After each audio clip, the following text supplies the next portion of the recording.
गो किसान कावर सा थोड़ी वही के कहूँ गो किसान सही खेत बंजर पड़े कहा रची भगवान मेरे भैया कहा रची भगवान।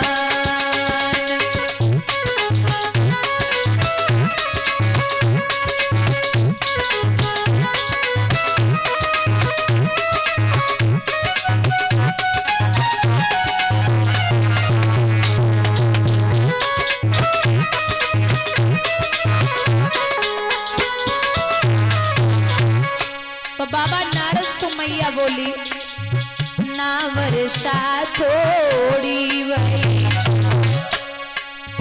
ना गो किसान ना वर्षा थोड़ी वही ना गो किसान खेत बीज और तू नहीं सुनिए संत सुजान मेरे दादा सुनिए संत सुजान।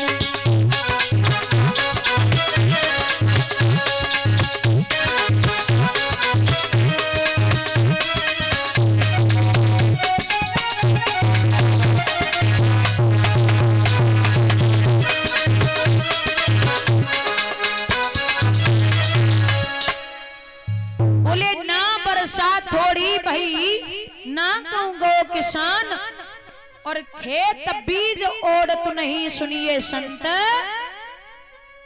बाबा नारद बोले अच्छा तो कोई बेटा नहीं है?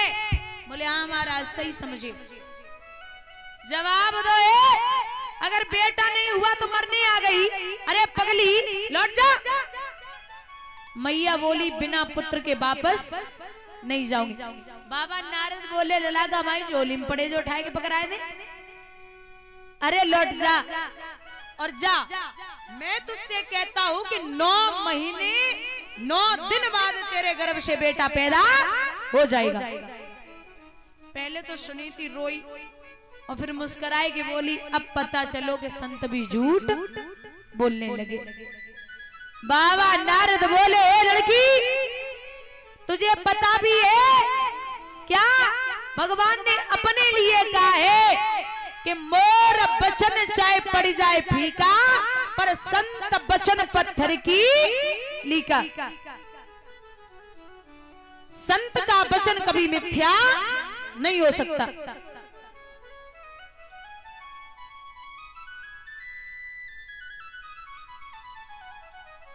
जो बात सुनी तो महाराज मैया बोली शायद तुम्हें पता ना है कि हमारी किस्मत में ही ललाना है। अरे महाराज सबसे बड़ी बात तो ये है कि हमें 6 महीना है गए हमने अपने पति का चेहरा नहीं देखा। और महाराज तुम्हें अच्छे से पता है कि बिना पति के पुत्र होने वाला नहीं है। जवाब दो। और बुजुर्ग एक शब्द पर ध्यान देंगे। एक वृक्ष की 2 डाली पर किस्मत जुदा जुदा है। एक डाली जाए हवन में एक से जली रही चिता। एक डाली जाए हवन में एक से जली रही चिता।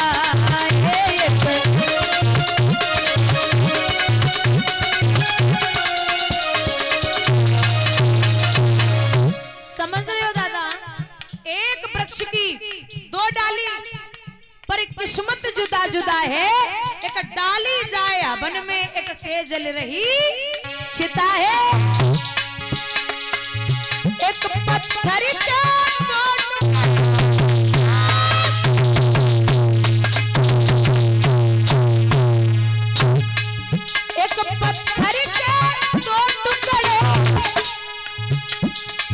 किस्मत जुदा।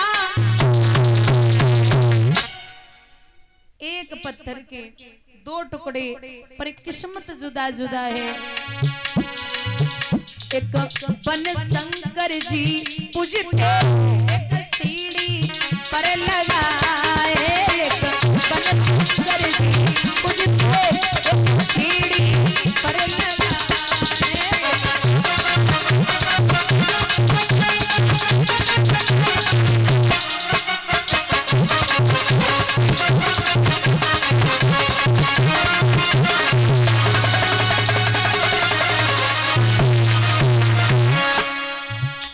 एक ही पत्थर के लोग दो टुकड़े कर लेते हैं। पत्थर एक ही होता है, एक ही शिवलिंग बना करके उसकी पूजा करते हैं और एक सीढ़ियों पर लगा लेते हैं, उसके ऊपर से गुजरते हैं।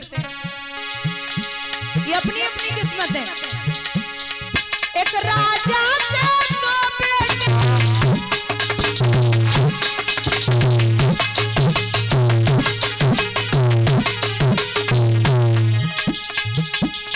एक राजा के दो बेटे पर किस्मत जुदा। एक राजा के दो बेटे पर किस्मत जुदा जुदा है। एक झूले पालने में एक पत्तों पर पड़ा है। एक झूले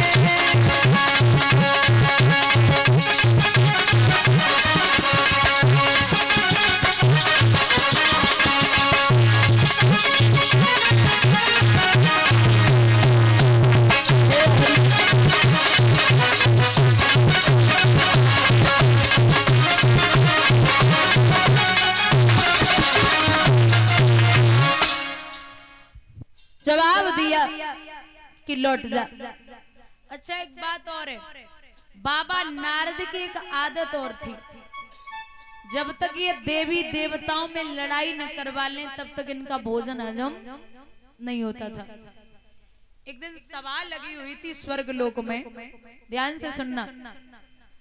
तो लोगों ने प्रश्न उठा दिया कि ये बताइए दुनिया में सबसे अनमोल चीज क्या है? दुनिया में सबसे अनमोल वस्तु क्या है? तो कोई कुछ बोल रहा, कोई कुछ बोल रहा, लेकिन एक बड़े विद्वान बैठे थे, उन्होंने जवाब दिया कि दुनिया में सबसे अनमोल वस्तु है प्रेम। अनमोल चीज अगर कुछ है तो वो है प्रेम। बोले ये है कहाँ? मृतलोक में तो है ही नहीं। यहाँ तो लोग 2-4 साल निभाएंगे, 5वें साल में खत्म। मैं तुम्हें नहीं जानता, तुम मुझे नहीं जानते, बात खत्म हो गई। फिर कहाँ है? बोले अगर प्रेम देखा जाए तो भगवान विष्णु में और मैया लक्ष्मी में है। बोले नहीं है।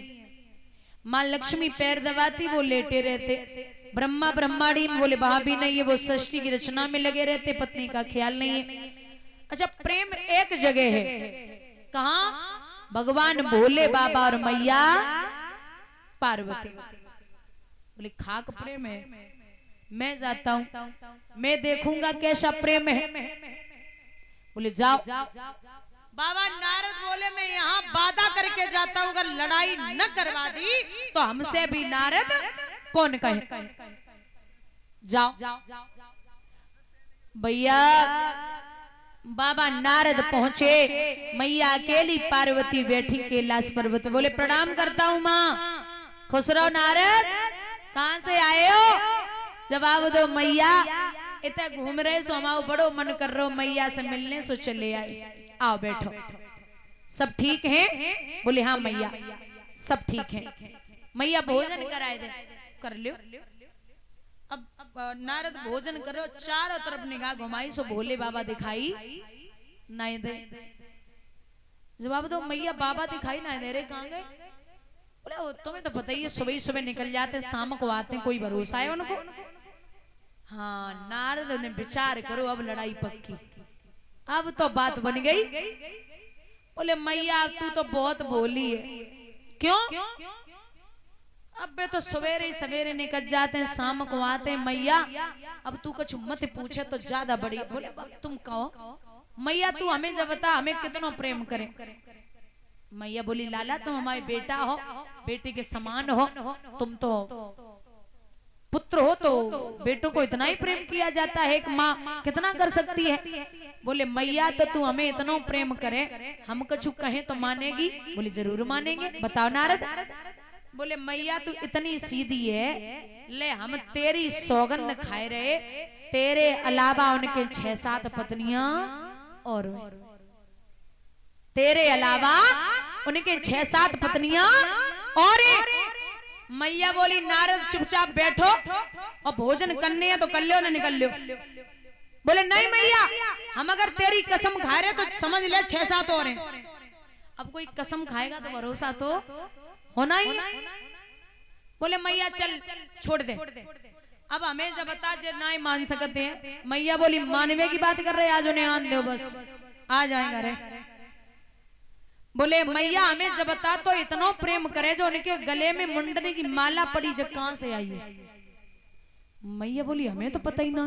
बोले जब तुम्हें जन आए पता के पति के गले में माला कहां से आई तो तुम्हें खा को प्रेम करे? बोले आज मान दो।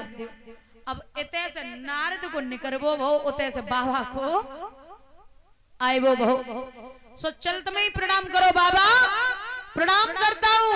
बोले बाबा बोले खुश रहो नारद, कहां से आए हो? नारद बोले कैलाश पर्वत से ही आ रहे। सो मैया तुम्हें बड़ो याद कर रही। बोले बाबा सोचने लगे वैसे याद न कर रही होती, अब तुम घूम के आए तो जरूर याद कर रही हो। अब बस देखने जय के पापड़ कौन से बेल के आए हो। वैसे तो पार्वती लाइन गिलास पानी गेट पे ही खड़ी रहती, आज ना निकली। अरे बाबा बोले देवी सुनती हो? नहीं बोली। बाबा बोले देवी सुनो तो। पार्वती बोली वे 6-7 नहीं सुनाई दे जाए। अरे बोले देवी पानी तो दे दो। बोली वे 6-7 भाई पी ले जाए। समझ गए बोले बाबा नारद कान भर गए। अंदर पहुंचे, बोले देवी सुनो ना। दूर एकदम दूर से बात करो। बोले देवी हमारी बात तो सुन लो, क्या बात है गई? बोले हमें जब बताओ पहले तुम्हारी 6-7 पत्नियां कौन है, और सब छोड़ो। 6-7 पत्नियां कौन है? बोले बाबा बोले 6-7, एक तो जेल ही ना जा रही, 6-7 में कहां से लाऊंगा? बोले सच सच बोलो 6-7 कौन है? बाबा बोले मैं समझ गया, मुझे लगता है नारद ने बोला इनको। तो बोले देवी वो 6-7 पत्नियां अगर वो बोल के गए हैं तो कोई और नहीं है, फिर स्वयं आप हो। बोले वो कैसे? बोले वो ऐसे, कहीं शैलपुत्री, कहीं जगदम्बा, कहीं काली, कहीं सती, कहीं गौरा, कहीं पार्वती। आपने कितने रूप लिए, हर बार आप मेरी पत्नी बनी हो तो कोई और नहीं, स्वयं आप हो। ठीक है मान लिया। अब ये बताइए जो गले में मुंडों की माला पड़ी है कहां से आई? तो बाबा मुस्कुराए कि बोले देवी इसमें कुछ सिर आपके हैं और कुछ सिर राक्षसों के हैं। मैं ये बोली कैसी बात करते हो? अरे राक्षसों के तो मान लिए आप भूतनाथ हैं, कुछ भी कर सकते हैं, लेकिन मेरे सिर, ये बात हजम नहीं हुई। बाबा बोले देवी अगर प्रेम की बात की जाए तो पूरी दुनिया में हमारे अलावा आपको कोई इतना प्रेम करने वाला नहीं है जितना एक पति पत्नी को प्रेम करता है। शायद मेरे से ज्यादा कोई नहीं कर सकता। आपने जितनी बार अपने शरीर को छोड़ा है, मैंने उतनी बार आपके सिरों को अपने गले में धारण किया। और अगर ऐसा मैं न करता तो ये आपका पति यानी कि भगवान भूतनाथ भोले बाबा मृत्यु लोक में पागलों की तरह घूमता। बोलिए गोविंद भगवान की।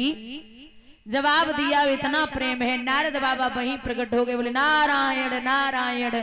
अब समझ आ गया कि आपके अलावा आप दोनों में जितना प्रेम है शायद है कोई पूरी दुनिया में एक दूसरे को कर पाएगा। बाबा बोले सुनो नारद, हमारे घर पर रोज आओ, रोज बैठो, भोजन पानी करो, लेकिन जो उल्टी सीधी बातें इतने की उतने मत करो, हम रोज पंचायत नहीं कर पाए। बोलिए गोविंद भगवान की।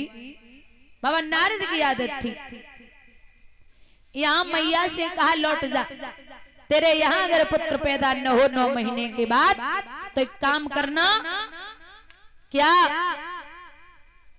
क्या काम करना है? ये कुआं कहीं नहीं चला जाएगा, इसी कुआं में आकर के गिर पड़ना, मैं रोकने नहीं आऊंगा। जवाब दिया। सुन लाडो,